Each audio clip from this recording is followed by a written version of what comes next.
Le Hagon, c'est un jeu de stratégie pour 2 joueurs du XVIIIe siècle. Il était pratiqué en France et en Angleterre et c'est un des premiers jeux à utiliser un plateau hexagonal.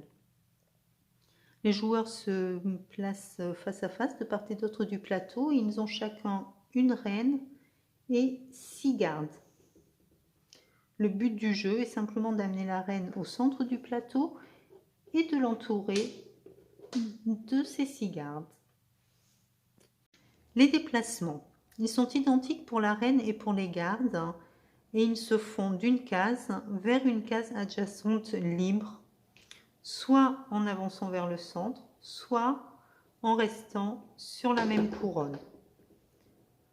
Les déplacements ne peuvent en aucun cas permettre de reculer. Ce garde, par exemple, pourra avancer vers le centre en accédant à ces cases-là, rester sur sa couronne d'origine, mais en aucun cas il pourra reculer en accédant à l'une de ces 2 cases-là.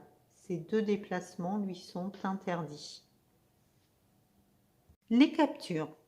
Elles se font par encadrement à 180 degrés. Par exemple, si ce garde avance ici, il capture la reine dorée.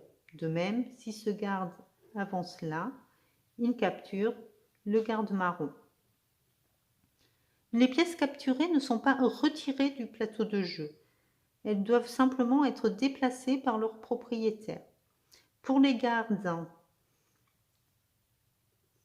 ils doivent être déplacés sur une des cases libres de la couronne périphérique, ici par exemple. Pour les reines, elles doivent être déplacées sur une des cases libres du plateau, n'importe laquelle, à l'exception de la case centrale. Il y a tout de même une petite restriction, c'est que ce mouvement de repositionnement des pièces capturées ne peut pas permettre lui-même de capturer.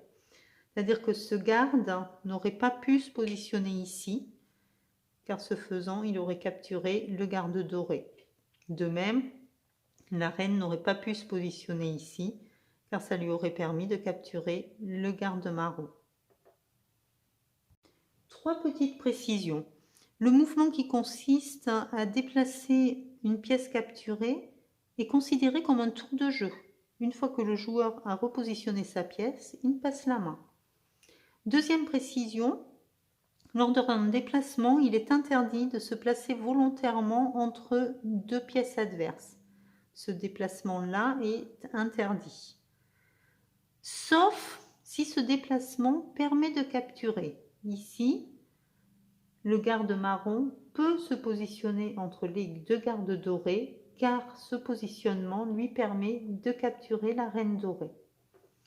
Et enfin, si un joueur entoure la case centrale de ses 6 gardes, mais que sa reine n'est pas à l'intérieur, il perd la partie. À vous de jouer.